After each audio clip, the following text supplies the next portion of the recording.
여긴 내 자리야. 얼른 비켜. 비행기 안 정적을 가르듯 터져나온 백인 승객의 고함. 승무원도 주변 승객도 말없이 상황을 지켜볼 수밖에 없었습니다. 그리고 그때 아무 말 없이 서 있던 한 한국 할머니가 단 한마디를 내뱉었습니다. 그 말은 짧았지만 기내 전체의 공기를 바꿔놓았습니다. 차가웠던 시선은 따뜻한 존경으로, 갈등은 감동으로 바뀌었습니다. 한 사람의 지혜와 품위가 모두의 마음을 울렸습니다. 그럼 지금부터 그 특별한 이야기를 시작하겠습니다. 안녕하세요. 제 이름은 박순자이고 올해로 73이 되었습니다. 이번 여행은 제 인생 처음이자 아마 마지막이 될지도 모를 해외여행이었습니다. 결혼한 딸이 미국으로 이민을 가게 되면서 손자 돌잔치에 꼭 와달라는 부탁을 받고 큰맘 먹고 비행기 표를 끊었습니다. 처음 타보는 국제선, 처음 경험하는 장거리 비행. 공항의 시스템도 영어 안내 방송도 모든 것이 낯설고 조심스러웠습니다. 직원의 도움을 받아 간신히 탑승구를 통과하고 이코노미 좌석 번호를 확인한 저는 천천히 비행기 통로를 따라 걸었습니다. 제 좌석은 창가 쪽. 겨우 도착해 자리에 앉으려는 찰나 맞은편 통로에서 갑자기 한 남성이 다가왔습니다. 백인 중년 남성이었고 말투는 거칠었습니다. Excuse me, mom. This is my seat. 그는 제 표를 흘끗 보고는 바로 얼굴을 찌푸렸습니다. This is 27A right. THATS my seat. 저는 당황해 손에 든 보딩 패스를 보여주며 말했습니다. 27A네, 제 자리가 맞는데요. 하지만 그는 조금도 물러서지 않았습니다. 오히려 고압적인 태도로 말했습니다. Maybe why you are mistaken. You should check egg AIN. 그 순간 주변의 시선이 쏠리는 것이 느껴졌습니다. 모두가 상황을 지켜보고 있었지만 누구도 나서서 도와주지 않았습니다. 승무원도 당황한 듯 무전을 날리며 뒤로 물러났고 저는 애써 침착함을 유지하려 노력했습니다. 그는 제게 자리를 비켜달라는 손짓을 했습니다. 그리고 그때 저는 자리에서 조용히 일어났습니다. 하지만 저는 비켜서지 않았습니다. 조용히 허리를 펴고 그를 정면으로 바라보며 단 한마디를 꺼냈습니다. 그 한마디는 이 비행기 안에서 일어날 모든 변화를 예고하는 순간이었습니다. 저는 잠시 숨을 고른 뒤 여전히 눈을 부릅뜨고 서 있는 백인 남성을 바라보며 천천히 입을 열었습니다. 이 자리는 제 돈으로 산 제 자리입니다. 한국어로 조용히 말했지만 어딘가 흔들림 없는 단호함이 담긴 목소리였습니다. 주변에서 들리던 웅성거림이 멈추고 고요한 정적이 비행기 내부를 감쌌습니다. 영어가 통하지 않을 거라 생각했던 그 남자는 순간 당황한 듯 말끝을 흐렸습니다. I didn't mean to I just thought. 저는 조용히 다시 자신의 자리에 앉았습니다. 그리고는 미소도 불쾌한 표정도 없이 그저 창밖을 바라보았습니다. 마치 이 사소한 실랑이는 일상의 일부일 뿐인 것처럼. 하지만 그 모습은 승무원을 포함한 주변 승객들에게 강한 인상을 남겼습니다. 아무 말 없이 그러나 분명하게 자신의 자리를 지켜낸 그 자세. 누구도 크게 소리치지 않았고 누구도 불필요한 감정을 드러내지 않았습니다. 그저 침착하게 정확하게 자신의 권리를 이야기한 것이었습니다. 잠시 후 담당 승무원이 다가와 백인 남성에게 말했습니다. 손님 확인해보니 27호는 이분의 좌석이 맞습니다. 손님 좌석은 27C입니다. 남성은 머쓱한 듯 고개를 끄덕이며 다시 자신의 자리로 돌아갔습니다. 그리고 아무 말도 없이 앉았습니다. 그 후 저는 아무 일도 없었던 듯 신문을 펼쳤습니다. 하지만 주변 승객 몇몇은 조용히 미소를 지으며 그녀를 다시 한번 쳐다봤습니다. 그 눈빛 속에는 존경, 미안함, 그리고 무언의 지지가 담겨 있었습니다. 그 한마디. 이 자리는 제 돈으로 산 제 자리입니다. 는 단순한 주장이 아니었습니다. 그것은 자신을 지키는 당당한 선언이었고 동시에 편견에 맞선 조용한 저항이었습니다. 그 순간부터 비행기의 분위기는 조금씩 달라지기 시작했습니다. 속으로는 심장이 조금 두근거렸지만 겉으론 아무렇지 않게 보이고 싶었습니다. 옆자리에 앉은 젊은 여성이 저를 조심스레 쳐다보다가 조용히 말을 걸었습니다. 할머니 정말 멋지셨어요. 그렇게 말씀하시는 거 정말 감동이었어요. 저는 웃으며 고개를 끄덕였습니다. 나이가 들면 괜한 싸움보다 조용한 한마디가 더 큰 힘이 될 때가 있어요. 그 순간부터 분위기가 조금 달라졌습니다. 아까까지 침묵하던 승객들이 서로를 바라보는 눈빛이 바뀌었고 특히 그 무례했던 남성은 더 이상 큰 소리를 내지 않았습니다. 오히려 눈치를 보는 듯 조용히 고개를 숙이고 있었습니다. 승무원들도 제 쪽을 힐끔거리며 작은 미소를 보냈습니다.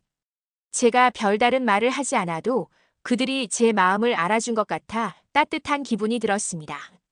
제 말 한마디가 무언가를 바꾼 걸까요?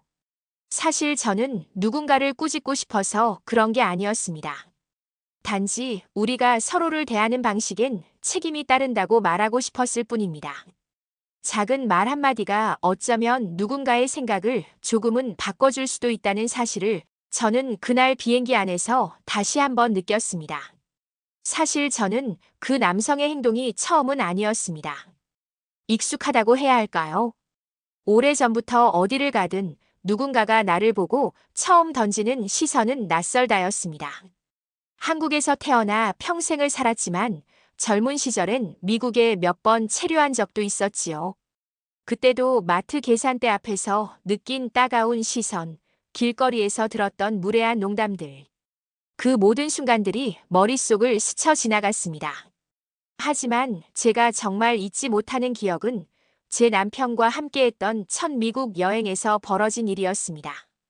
그날도 어느 비행기 안이었고 자리가 바뀌었다는 이유로 어떤 백인 승객이 우리를 향해 소리를 질렀습니다. 남편은 조용히 미소를 지으며 말했죠. 우리는 자리를 바꿔줄 수 있어요. 하지만 말은 예쁘게 해야죠.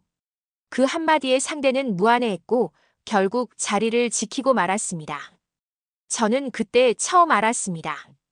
큰 목소리가 아니라 따뜻한 말 한마디가 사람의 행동을 바꿀 수 있다는 걸. 그 이후로 저는 무례한 상황을 맞이해도 맞서 싸우기보다는 조용하지만 단단하게 대응하는 법을 배웠습니다. 이번 비행기 안에서도 그때의 남편 말이 떠올랐던 겁니다. 그 순간 제 가슴 한켠이 먹먹해졌습니다. 아직도 그의 목소리가 들리는 듯 했습니다. 그날의 기억은 제가 오늘의 저로 살아가는 이유 중 하나입니다. 비행기가 이륙한 지 얼마 지나지 않아 저는 창밖을 바라보며 생각에 잠겼습니다. 낯선 하늘을 바라보며 아까 있었던 일들이 머릿속을 맴돌았습니다. 그때 옆자리에 앉은 젊은 여성이 조심스럽게 말을 걸었습니다. 할머니, 아까 그 상황에서 침착하게 대응하시는 모습이 정말 인상 깊었어요. 저는 미소를 지으며 그녀를 바라보았습니다. 고맙습니다. 나이가 들면 말보다는 행동이 더 중요하다는 걸 알게 되지요. 그녀는 고개를 끄덕이며 말을 이었습니다. 저도 그런 상황에서 그렇게 대처할 수 있을지 모르겠어요. 감정이 앞설 것 같아서요. 그럴 땐 한 박자 쉬어가는 것도 방법이에요. 감정에 휘둘리기보다는 상황을 바라보는 눈을 키우는 게 중요하답니다. 그녀와의 대화는 자연스럽게 이어졌습니다. 서로의 삶에 대해 이야기하며 서로 다른 세대의 경험을 나누었습니다. 그녀는 도시에서 바쁘게 살아가는 젊은 직장인이었고 저는 시골에서 평생을 살아온 할머니였습니다. 하지만 그 차이는 대화의 장벽이 되지 않았습니다. 할머니, 이런 대화를 나눌 수 있어서 정말 좋아요. 요즘은 세대 간의 대화가 점점 줄어드는 것 같아서 아쉬웠거든요. 저도 그래요. 젊은이들과 이렇게 깊은 대화를 나누는 건 오랜만이네요. 비행기는 목적지를 향해 순항 중이었고 우리 사이의 대화도 계속되었습니다. 그녀는 자신의 고민을 털어놓았고 저는 제 경험을 바탕으로 조언을 해주었습니다. 그렇게 우리는 서로의 이야기에 귀를 기울이며 마음의 거리를 좁혀갔습니다. 이 비행기에서의 만남은 우연이었지만 그 대화는 제게 큰 의미로 다가왔습니다. 세대와 문화를 초월한 소통의 힘을 다시금 느낄 수 있었기 때문입니다. 어느덧 기내 조명이 어두워지고 승객들은 하나둘 고개를 뒤로 젖혔습니다. 영화가 흘러나오는 작은 화면들 사이 조용한 정막이 우리를 감쌌습니다. 그 조용함 속에서 저는 다시금 제 마음속을 들여다보기 시작했습니다. 그 젊은 여성과의 대화는 제게 오래 남았습니다. 사람과 사람이 연결되는 방식이 꼭 많은 말로만 이루어지는 건 아니라는 걸 저는 다시 느꼈습니다. 어느 순간 그녀는 조용히 제 옆에서 이어폰을 귀에 꽂았고 저는 제 앞 좌석에 놓인 컵의 찬물을 조용히 마셨습니다. 말없이 나란히 있는 시간. 그것조차도 위로였습니다. 비행기라는 공간은 어쩌면 아주 특별한 곳입니다. 서로 다른 나라에서 온 낯선 사람들이 일정 시간, 같은 목적지를 향해 움직입니다.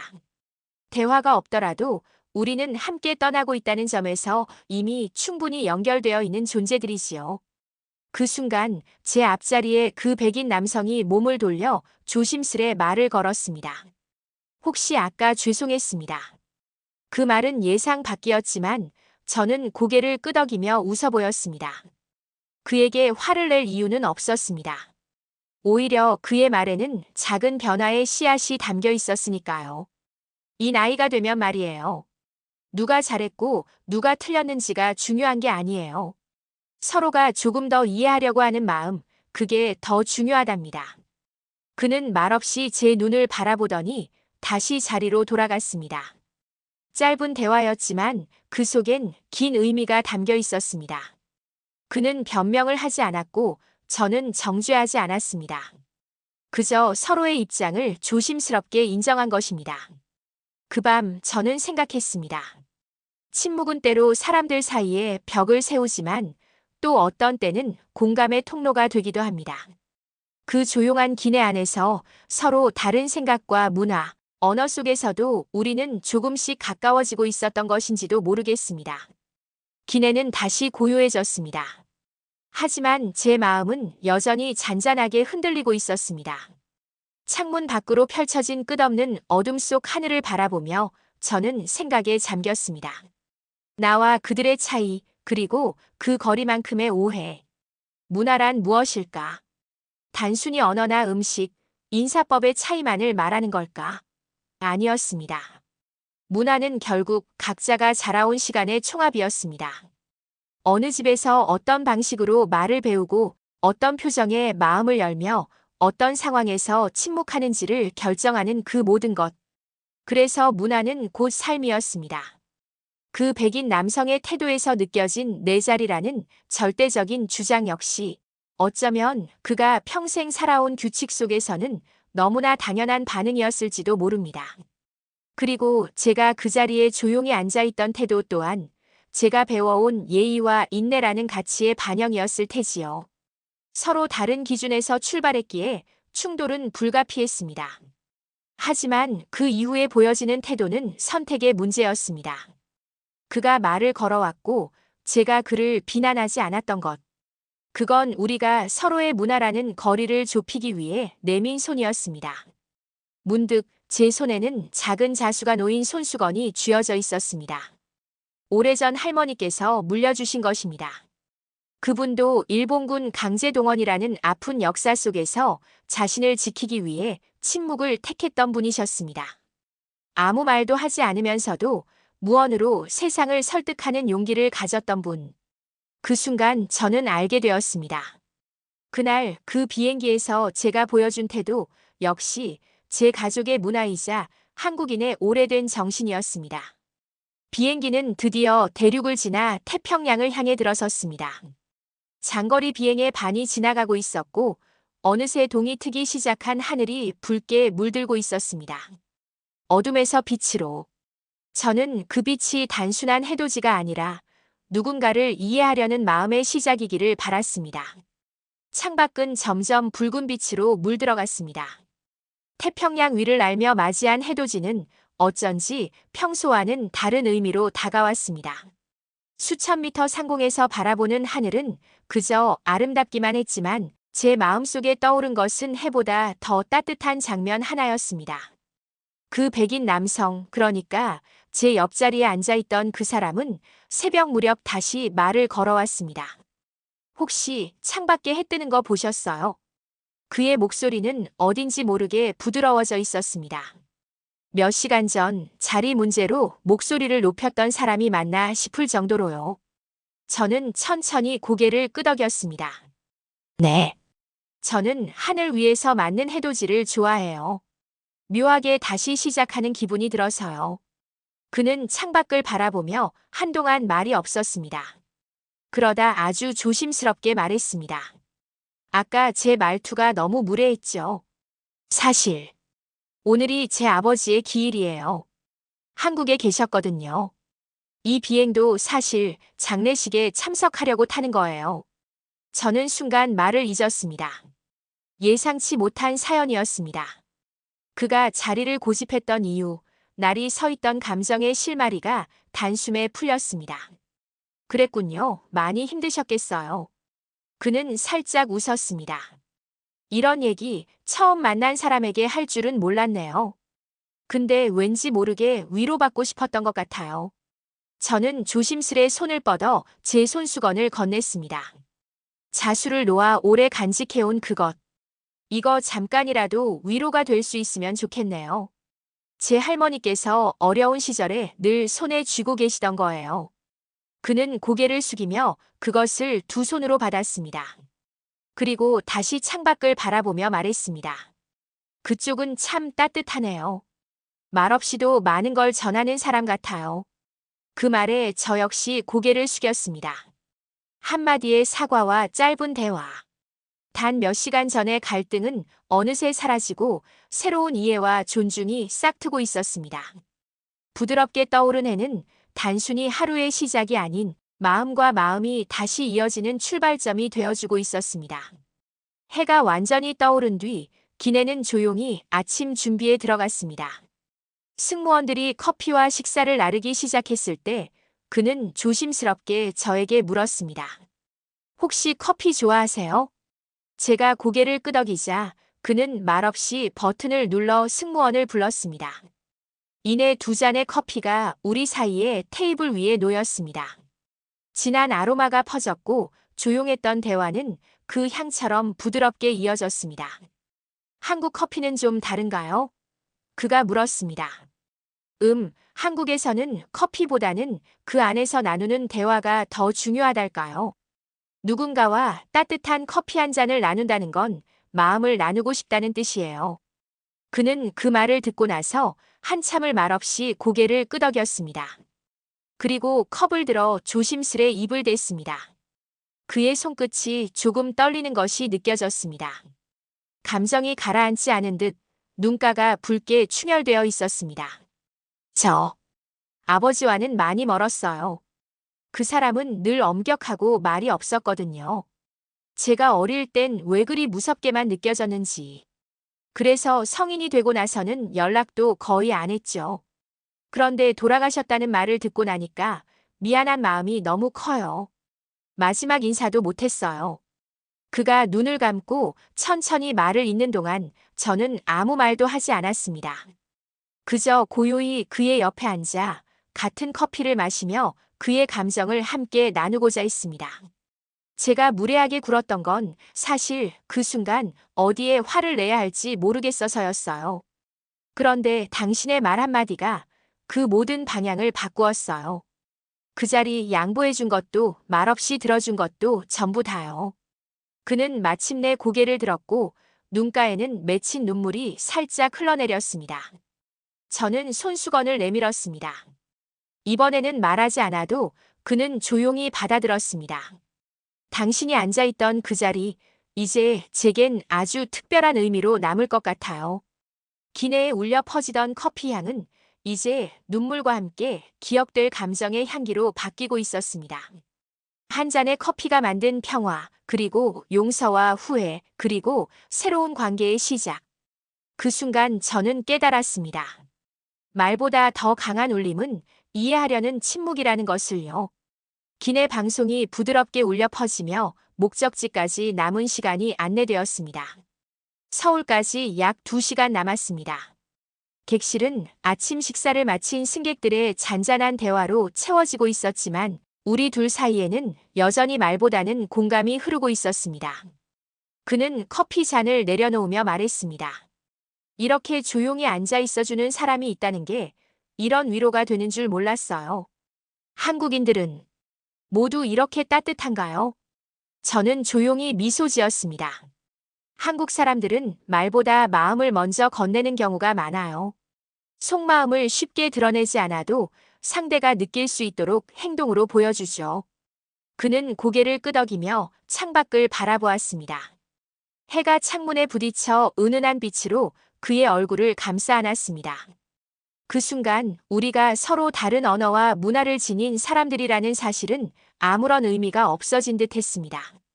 사실 제가 한국에 가는 것도 처음이에요. 그가 말했습니다. 아버지가 생전에 당신 나라에 대해 자주 말하셨어요. 자신이 어떤 선택을 했는지는 말하지 않으셨지만 가끔씩 후회하는 눈빛을 보였어요. 제가 그의 아들이라는 걸 자주 부정했거든요. 그의 목소리에는 후회의 무게가 실려 있었습니다. 저는 그저 조용히 그의 말을 들었습니다. 무언가를 설명하거나 위로하려는 말 대신 그의 감정이 흘러가도록 그냥 두었습니다. 말은 때로는 벽이 되고 때로는 무기가 되지만 마음은 늘 그 위를 조용히 건너갈 수 있는 다리가 되어줍니다. 그는 한참을 말없이 있다가 다시 조심스럽게 입을 열었습니다. 당신 덕분에 무언가를 다시 해볼 수 있을 것 같아요. 이 여행이 제 삶의 전환점이 될지도 모르겠네요. 저는 조용히 고개를 끄덕였습니다. 지금의 감정과 기억이 당신 안에서 오래 살아남았으면 좋겠어요. 그게 당신을 지켜줄 거예요. 말이 다르다는 이유로 멀어진 세상 속에서 우리는 그렇게 서로의 마음을 이해해 나갔습니다. 통역도 번역기도 필요하지 않았습니다. 눈빛과 표정, 그리고 그가 내민 빈 커피잔을 받아든 제 손길이 무엇보다 정확한 언어가 되어주었기 때문입니다. 그 순간 저는 확신했습니다. 진심은 언어를 초월하고 국경도 넘을 수 있다는 것을. 비행기는 점점 목적지에 가까워지고 있었습니다. 창밖으로는 아침 햇살이 구름 위를 부드럽게 쓸며 퍼지고 있었고 기내는 마치 모두가 같은 꿈을 꾸는 듯 조용했습니다. 그는 천천히 입을 열었습니다. 아버지는 늘 제게 말했어요. 넌 나와 달라야 한다. 그래서일까요? 저는 일부러 한국이라는 나라를 멀리했어요. 아버지가 떠난 곳, 그리고 제가 태어난 뿌리 그것들이 저를 불편하게 만들었죠. 그의 고백은 조용했지만 말보다 더 많은 이야기를 품고 있었습니다. 저는 고개를 끄덕이며 말했습니다. 가끔은 뿌리를 외면해야만 버틸 수 있을 때도 있어요. 하지만 언젠가 그 뿌리 덕분에 다시 살아갈 힘을 얻기도 하죠. 그는 손에 들고 있던 작은 수첩을 꺼냈습니다. 낡은 가죽 커버에는 흐릿해진 이니셜이 새겨져 있었고 안쪽에는 영어로 빼곡히 적힌 문장들 사이로 한국어 문장이 몇 줄 섞여 있었습니다. 이건 아버지가 남긴 수첩이에요. 돌아가신 뒤 정리를 하다가 찾았어요. 한국어는 못 읽었지만 이건 누군가 꼭 해석해줘야 한다고 느꼈어요. 저는 조심스럽게 수첩을 받아들고 그 문장을 소리내어 읽었습니다. 나는 언젠가 그 아이가 자신의 뿌리를 찾을 수 있기를 바란다. 피하지 않고 마주보기를. 그리고 그 뿌리가 결코 자신을 아프게만 했던 것이 아니라는 걸 깨닫기를. 그는 눈을 감았습니다. 그리고 아주 작게 그러나 깊게 한숨을 내쉬었습니다. 그게 아버지가 제게 마지막으로 하고 싶었던 말이었을까요? 저는 천천히 고개를 끄덕였습니다. 그분은 당신이 언젠가 이 땅을 밟게 되리라는 걸 알고 계셨던 것 같아요. 그리고 지금 당신은 그 길 위에 서 있는 거예요. 그의 눈가가 붉어졌습니다. 그리고 조용히 말했습니다. 이제는 제 뿌리를 피하지 않겠습니다. 저 자신이 누구인지 다시 배워보려 합니다. 그 순간 저 또한 마음속에서 잊고 지냈던 제 어머니와 아버지, 어린 시절의 기억들이 파도처럼 밀려왔습니다. 뿌리는 단지 과거가 아니라 지금을 지탱하는 기반이자 미래를 잇는 달이라는 것을 그의 이야기를 통해 다시금 깨닫게 되었습니다. 공항에 도착하자마자 그는 숨을 깊게 들이쉬었습니다. 이 냄새 기억이 안 나는데 그런데 이상하게 편안하네요. 익숙하지 않은 땅에서 그는 묘한 안도감을 느끼고 있었습니다. 입국장을 나서며 서울의 봄 공기는 아직 차가웠지만 햇살은 충분히 따스했습니다. 그리고 공항 앞 벤치에 앉아 있는 동안 그는 조용히 주변 사람들을 바라보았습니다. 다들 저랑 비슷하게 생겼네요. 이런 생각 처음이에요. 그 말은 웃음을 유발했지만 동시에 그가 얼마나 외로웠을지 짐작하게 했습니다. 미국에서 태어나 자란 그는 어릴 적부터 피부색, 말투, 이름까지 언제나 소수자로 살아야 했습니다. 그리고 이제 그는 자신이 다수인 세상에 처음으로 발을 디딘 것입니다. 말은 다르지만 표정은 비슷하네요. 웃을 때, 짜증낼 때, 아이가 뛰놀 때 너무 낯설 줄 알았는데 익숙한 느낌이에요. 우리는 공항에서 가까운 전통시장으로 향했습니다. 외국인에게는 어쩌면 정신없고 복잡해 보일 공간이었지만 그는 묘한 감정에 휩싸인 듯 조용히 그 분위기에 녹아들었습니다. 할머니 한 분이 김밥을 권했고 그는 어설픈 발음으로 감사합니다라고 인사했습니다. 그러자 할머니는 활짝 웃으며 말했습니다. 어휴, 발음 참 예쁘네. 어디서 왔어? 그 순간 그는 멈칫하더니 조용히 말했습니다. 여기요. 원래는 여기에서 시작했어요. 할머니는 고개를 끄덕이며 그의 어깨를 토닥였습니다. 그래, 돌아온 거지. 잘 왔어. 그날 그는 말했습니다. 처음으로 내가 어디서 왔는지 말할 수 있을 것 같아요. 그리고 그게 부끄럽지 않아요. 낯선 땅이었지만 사람들의 온기는 말 없이도 그에게 많은 것을 전해주고 있었습니다. 어쩌면 고향이라는 건 주소가 아니라 그 온기를 기억하는 감정의 집이 아닐까 싶었습니다. 그리고 저는 마음속으로 이렇게 말하고 있었습니다. 잘 왔어요. 정말 잘 오셨어요. 돌아가는 비행기 안 저는 다시 창가 쪽 자리에 앉았습니다. 익숙한 기내 방송, 안전벨트 사인, 바람 소리. 몇 주 전 이 자리에 앉았을 때와는 전혀 다른 마음이었습니다.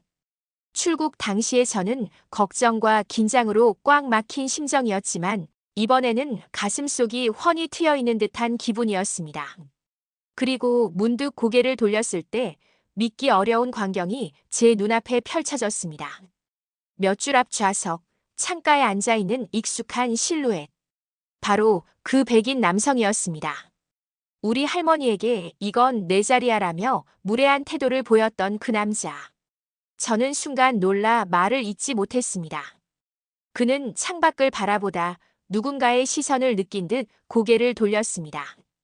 그리고 제 눈과 마주쳤습니다. 저는 애써 미소를 지으며 고개를 끄덕였고 그는 눈을 크게 떴다가 잠시 머뭇거리며 고개를 끄덕였습니다. 그의 눈빛은 예전과 달랐습니다. 뭔가 말하고 싶다는 듯 머뭇거리는 눈빛.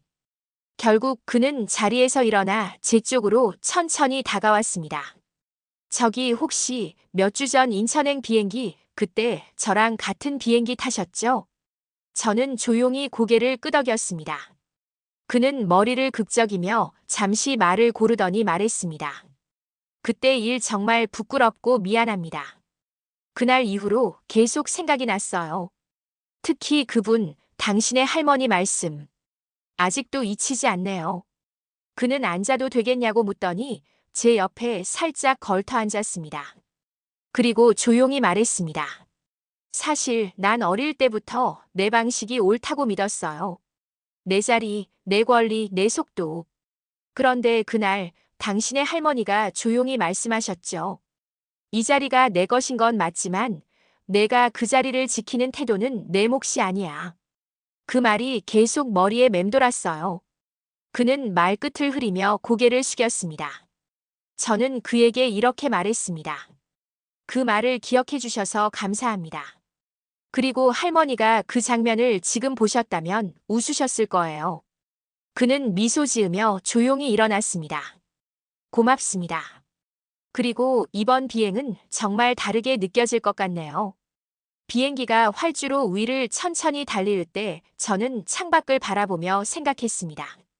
우리가 같은 비행기를 탔다고 해서 같은 목적지를 향하는 것은 아닙니다. 하지만 아주 짧은 순간 어떤 말 한마디가 누군가의 방향을 바꾸기도 합니다. 그날 비행기 안에서 벌어진 재회는 단순한 우연이 아니었습니다. 어쩌면 작은 울림이 계속 퍼져가고 있다는 하나의 증거였는지도 모릅니다. 귀국 후 며칠이 지나고 일상으로 서서히 복귀하던 어느 날이었습니다. 회사에서 퇴근해 노트북을 열고 메일함을 정리하던 중 한 통의 낯선 이메일이 눈에 들어왔습니다. 보낸 사람의 이름은 타머스 D. 처음엔 스팸 메일인가 싶었습니다. 하지만 제목을 보는 순간 심장이 쿵 내려앉는 듯 했습니다. 더 레이디 인 시트 24시. 그 제목은 잊을 수 없는 기억을 단번에 소환했습니다. 그날 비행기에서 저와 할머니 앞에 섰던 그 백인 남자. 저는 떨리는 손으로 메일을 클릭했습니다. Hi, my name is Thomas Davis. I hope this message finds you well. I've thought long and hard about writing this mail and I wasn't even sure if it would reach the right person. But I had to try. That flight that day your grandmother. I still hear her voice. I still see her eyes. Calm. Firm. Compassionate. I don't know how else to say this. I was wrong. Completely. Not just in how I spoke, but in how I've lived. Your grandmother's words were simple, yet they pierced through our didn't even know I had. And you the way you stood beside her, the way you didn't lash out. That changed something in me. Since then, I've started volunteering at a local senior center. I've even taken a few Korean culture classes. Funny how one flight can turn into a whole new journey. Anyway, please tell your grandmother I said thank you. And 임사리. 트롤리. 웜리가즈, 타머스. 메일을 다 읽고 나서도 저는 한참 동안 화면을 바라봤습니다. 그는 그저 자신의 자리를 주장하던 남자였습니다. 하지만 지금은 전혀 다른 이야기를 하고 있었습니다. 저는 조심스레 답장을 썼습니다. 짧은 영어로 감사하다는 인사와 함께 할머니께 이 내용을 꼭 전해드리겠다고 말했습니다. 그리고 덧붙였습니다. It was never about the seat. It was about the space between people and how we choose to feel it. 그날의 한마디가 한 사람의 마음을 움직였습니다. 그리고 그 사람이 또 다른 사람들의 삶을 바꾸려 하고 있었습니다. 작은 울림은 그렇게 점점 퍼져나가고 있었습니다. 그날 이메일을 읽고 나서 저는 곧장 외할머니를 찾아뵈었습니다. 퇴직 후 조용히 시골 마을에서 살고 계신 할머니는 늘 그렇듯 정갈하게 차린 차 한 잔을 앞에 두고 계셨습니다. 외할머니 기억나세요? 비행기에서 어떤 백인 남자분이랑 있었던 일.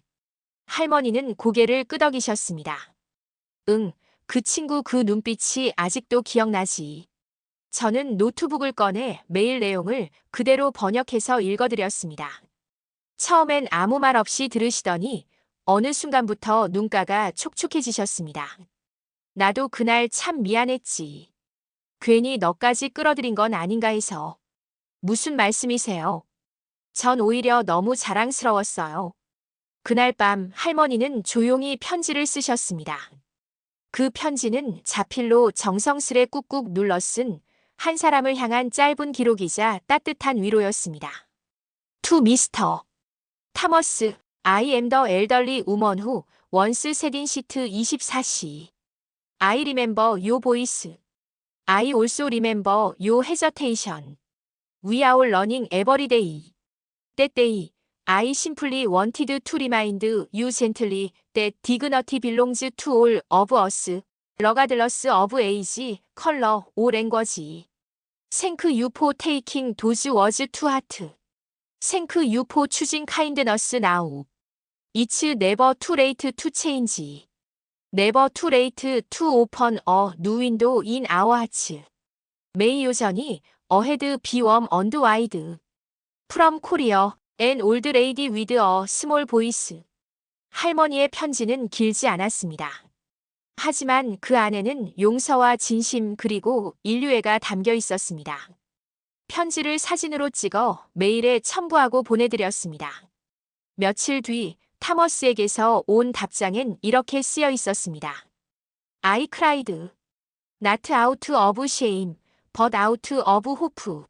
Thank you. 그 순간 저는 느꼈습니다.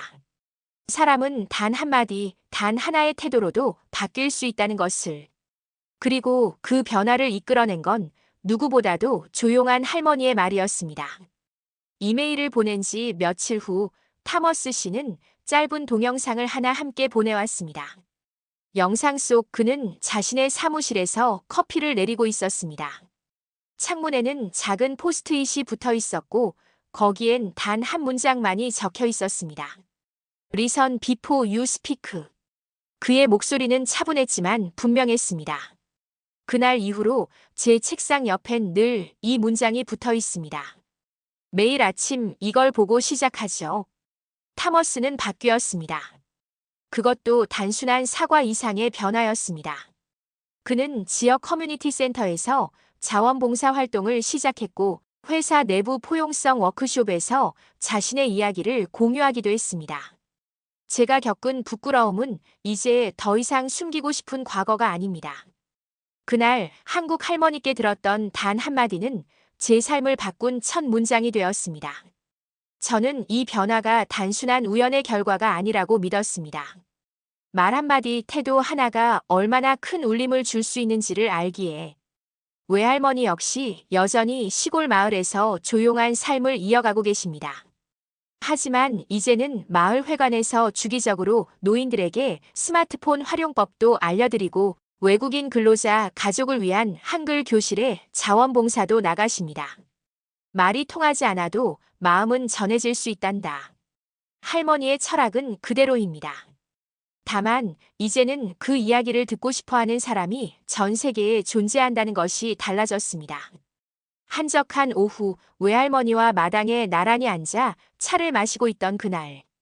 평소처럼 느리게 흘러가던 시간 속 문 앞에서 택배기사의 목소리가 들렸습니다. 국제 우편 하나 왔습니다. 노란 봉투. 발신인은 미국 JFK 공항 국제협력팀. 외할머니는 고개를 갸웃하며 저를 바라보았습니다. 이건 누가 보낸 거니? 봉투를 조심스레 열자 안에는 정중하게 인쇄된 초대장이 들어있었습니다. Dear Mrs. We are honored to invite you as our guest of honor for the Global Hospitality and Human Dignity Forum. Your presence made history aboard flight 749 and it continues to inspire us all. 할머니의 눈이 커졌습니다. 영어는 잘 모르지만 제게 읽어달라고 하시며 고요히 귀를 기울이셨습니다.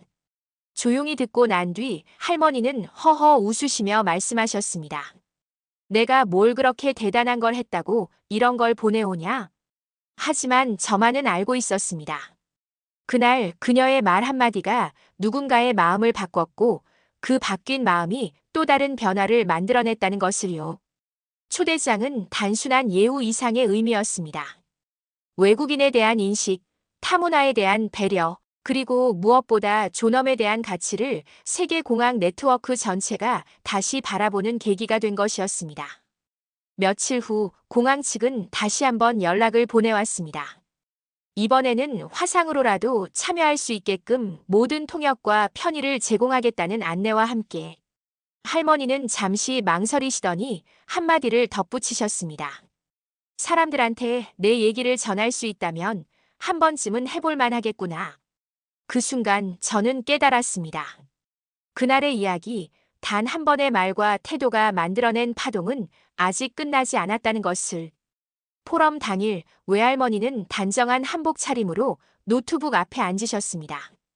국제공항을 배경으로 한 대형 회의실, 수십 개 국가에서 접속한 사람들의 화면이 줄지어 떠올랐고 행사 이름 아래 공존, 존중, 그리고 연대라는 문구가 눈에 들어왔습니다. 행사 중반 사회자가 천천히 소개를 시작했습니다. 지금 여러분께 소개할 분은 한국에서 한 비행기에 탑승하셨던 승객입니다. 그녀는 누군가에겐 조용한 할머니였고 누군가에겐 마음을 바꾸게 한 큰 울림이었습니다. 마이크가 넘어오고 화면이 외할머니의 얼굴을 비추자 어딘가 숙연한 분위기가 흘렀습니다. 할머니는 화면을 보며 조심스럽게 말을 이으셨습니다. 제가 한 건 그저 제 자리를 지키는 일이었습니다. 그리고 누군가가 그 자리를 빼앗으려 했을 때 저는 단지 말했을 뿐입니다. 이건 제 자리입니다. 그게 전부예요. 통역사가 조용히 말을 옮겼고 몇몇 참가자들이 화면 너머에서 고개를 끄덕였습니다. 할머니는 이어 말씀하셨습니다. 젊었을 땐 그저 참고 넘어갔어요.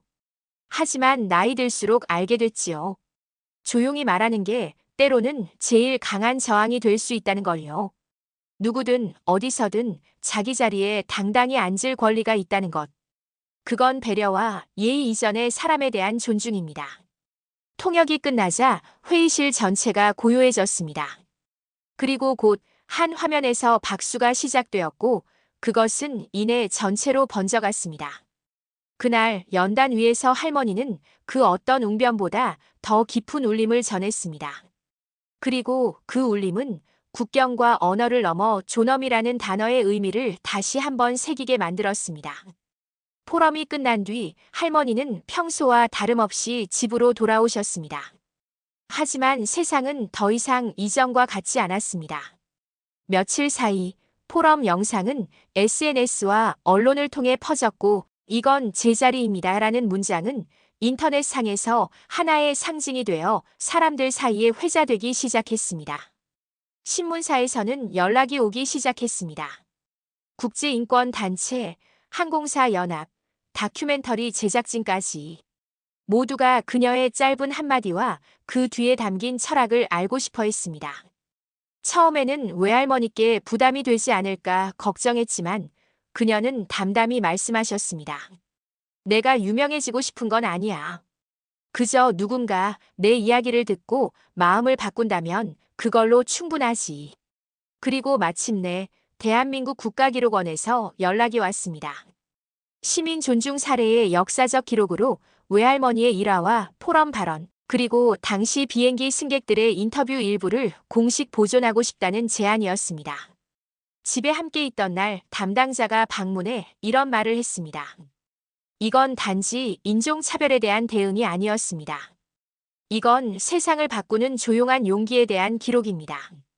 외할머니는 잠시 말없이 창밖을 내다보다가 사진 한 장을 꺼내 보여주셨습니다. 그날 비행기에서 조용히 미소 지으며 창밖을 바라보시던 모습이 담긴 사진이었습니다.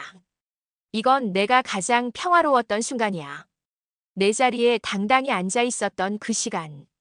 그리고 그 사진은 인권 교육 자료의 한 페이지에 실리게 되었습니다. 조용한 한마디가 전 세계 수많은 사람들의 인식을 바꾸는 출발점이 되었다는 설명과 함께 그 순간 나는 생각했습니다. 진정으로 기록되어야 할 순간은 가장 조용한 순간일지도 모른다고. 며칠 전 작은 소포 하나가 외할머니 댁 앞으로 배달되었습니다. 보내니는 한 초등학교 교사. 소포를 여는 순간 색색의 봉투와 알록달록한 크레용 글씨가 눈에 들어왔습니다. 할머니, 그날 용기 내주셔서 감사합니다. 저도 나중에 누군가를 도울 수 있는 사람이 되고 싶어요. 다른 사람을 무시하는 건 나쁜 행동이라는 걸 배웠어요. 아이들의 짧지만 진심 어린 문장들은 마치 반짝이는 빛처럼 방 안을 따뜻하게 채웠습니다. 어떤 편지에는 작은 그림도 그려져 있었습니다.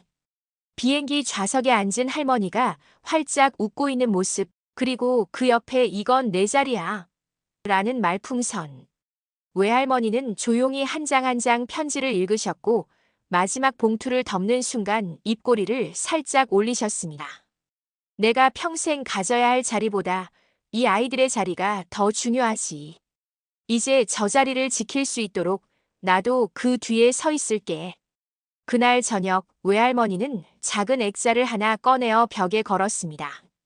내 자리에서 지켜야 할 것들이라는 자그마한 문구가 새겨진 액자. 그리고 그 옆에는 아이들의 편지가 몇 장 조심스럽게 붙어 있었습니다. 비행기 안에서 시작된 조용한 한마디. 그 한마디는 이제 아이들의 마음에 스며들어 다음 세대를 바꾸는 씨앗이 되어가고 있었습니다. 외할머니는 아직도 가끔 말씀하십니다. 세상이 시끄러워질 때일수록 조용히 옳은 말을 하는 사람이 필요해. 그 말처럼 진짜 변화는 거창한 외침이 아니라 조용하지만 분명한 목소리로부터 시작되는지도 모릅니다. 1년이 흘렀습니다.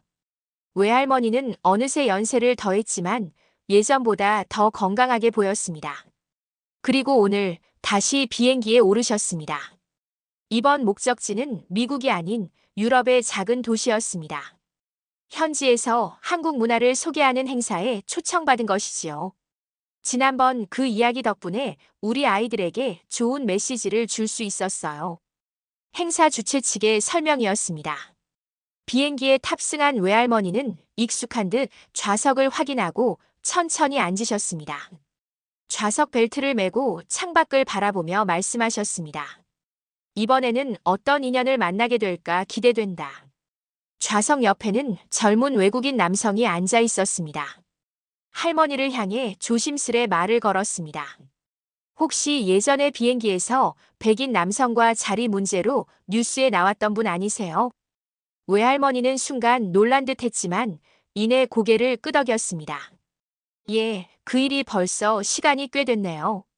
남성은 미소를 지으며 말했습니다. 그 영상을 보고 큰 감명을 받았습니다. 사실 그 일 이후로 저도 작은 용기라는 단어를 많이 생각하게 됐습니다. 할머니는 그의 말에 고개를 끄덕이며 답하셨습니다. 큰 말보다 작은 행동이 더 멀리 가는 법이지요. 비행기는 서서히 활주로를 달려 하늘로 떠올랐고 기내에는 조용하지만 평화로운 공기가 흐르고 있었습니다. 외할머니는 주머니에서 작은 메모장을 꺼내어 몇 자를 써내려가기 시작하셨습니다. 내가 다시 비행기에 오를 수 있었던 건 세상이 조금 따뜻해졌기 때문입니다. 그리고 그 옆에 이렇게 덧붙이셨습니다. 다음 세상에 물려줄 것은 그 따뜻함이기를. 하늘 위에서 그녀는 또 한 번 세상과 조용히 연결되고 있었습니다. 그리고 이 비행이 끝날 때쯤 또 다른 감동의 시작이 예고되고 있었습니다. 비행기가 중간 고도를 유지한 채 안정을 찾자 승무원들이 천천히 기내식을 나르기 시작했습니다. 조용히 앉아있던 외할머니는 창밖을 바라보다 무릎 위에 놓인 작은 수첩을 닫으셨습니다. 그 옆자리 청년은 조심스레 말을 이었습니다. 그날 이후 저희 가족도 많이 바뀌었어요. 어머니가 이민자로서 받았던 차별 이야기를 처음으로 들려주셨거든요. 전 그때까지 전혀 몰랐습니다. 외할머니는 조용히 그의 눈을 바라보며 고개를 끄덕였습니다. 우리가 함께 산다는 건 서로의 아픔을 나누는 것부터 시작된다고 생각해요. 기내에는 특별한 대화가 오갔습니다. 누가 먼저 말을 꺼낸 것도 아니었고 누가 더 큰 목소리를 내는 것도 아니었습니다. 그저 따뜻한 마음과 느린 속도로 전해지는 다정함이 있었습니다. 승무원이 식사를 나누던 중 외할머니의 앞에 잠시 멈춰 섰습니다. 혹시 지난번 아시아 노선에서 화제가 되었던 그분이 맞으신가요? 작은 목소리로 묻는 질문에 할머니는 살짝 미소 지으며 답하셨습니다. 예, 그런 일이 있었지요. 승무원은 작게 숨을 들이쉬더니 말했습니다. 그때 제가 멀리서 상황을 보고 있었어요. 그날 이후로 저도 제 태도를 많이 돌아봤습니다. 순간 옆자리에 앉은 청년과 승무원의 눈빛이 교차했습니다. 낯선 두 사람이 할머니를 사이에 두고 같은 변화를 경험했다는 사실을 깨닫는 순간이었습니다. 할머니는 천천히 컵에 담긴 물을 드시고 말했다. 세상은요, 빠르게 바뀌는 게 아니라 다정함이 조금씩 번지는 속도로 바뀌는 거예요. 조금 느리지만 가장 오래가는 속도랍니다. 이 말에 청년은 고개를 숙였고 승무원도 가볍게 인사를 하며 자리를 떠났습니다. 기내는 여전히 고요했지만 마음속의 진동은 누구보다 강하게 전해지고 있었습니다. 외할머니는 다시 창밖을 바라보며 창문에 비친 자신의 얼굴을 가만히 바라보았습니다. 이 느린 속도도 괜찮구나. 지금 이 순간이 또 누군가에게 위로가 된다면. 그녀는 미소 지었습니다. 그리고 하늘 위 천천히 퍼지는 다정함의 속도를 느끼고 계셨습니다.